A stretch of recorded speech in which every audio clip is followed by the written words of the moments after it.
तिवैया उगी सूरज रे हला के घाट।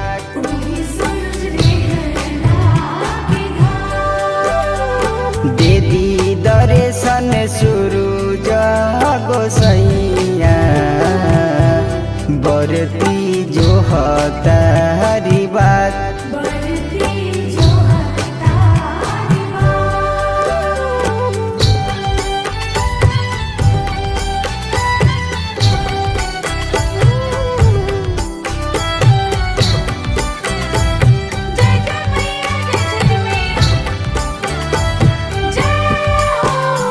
सुपली दौरा मैया लैनी इनके गढ़वा हो हाट।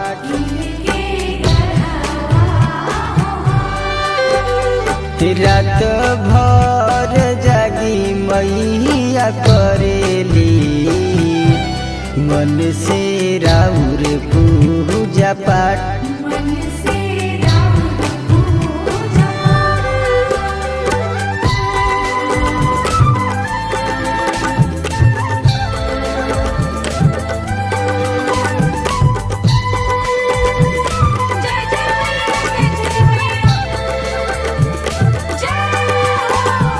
सभे बरती जरेली दियरिया जगमग जरे सारी रात।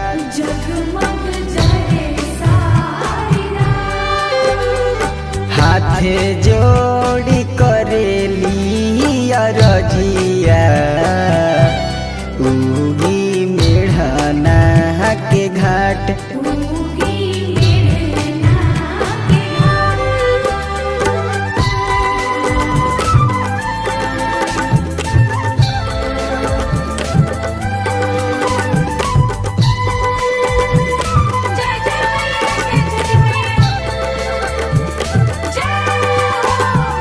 मखन पर लागे जानी दीहा छठी मैया जिंदगी में दाग।